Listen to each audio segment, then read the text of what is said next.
so we're going to do the lower octave of the slower part of the Last of the Mohicans.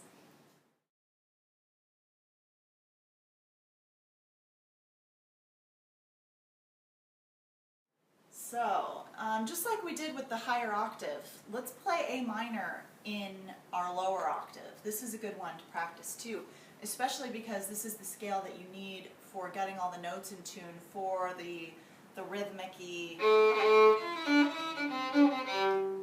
kind of fiddly part there, so that it starts with. So A minor, we're going to be starting here on the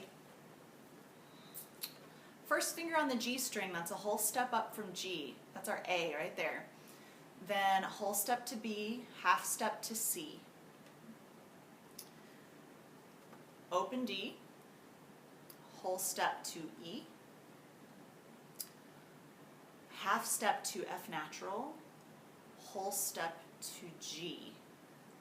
Then we can either use our whole step up to a pinky A, or we can use the open A. And here's what that sounds like.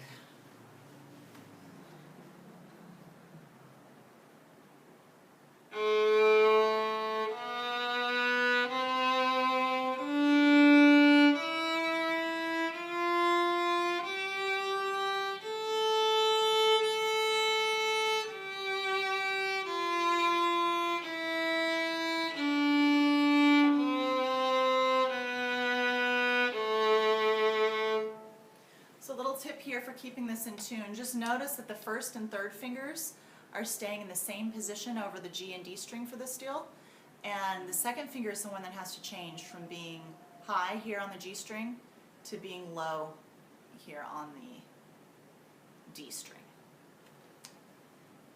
And this F is where we're going to start for the melody here.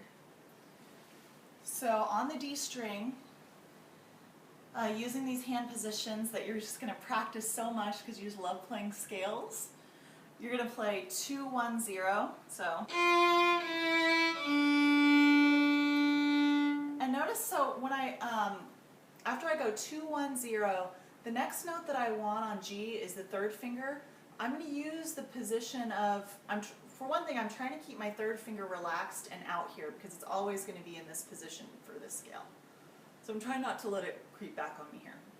But when I come down to the G string, I'm also going to use the position that I've just used of my first finger to kind of track over to the G so that I can put 1 and 3 down together. So we have on the D string 2, 1, 0, G1, G3, and then G1.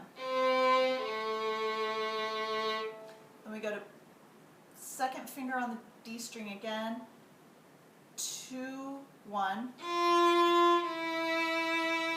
and then 2, 1, 2, 1, 0. So, or it could just be 2, 1, 0. 3, G, 3, D. 2, 3, 4. Or 3, 4. 3, 2, 1, 3, 1, 1, 0. And then you can add in a 1 on G. And here's what that sounds like in time and kind of all together. And here, I'll play it up close so that you can see what's happening here. A little review.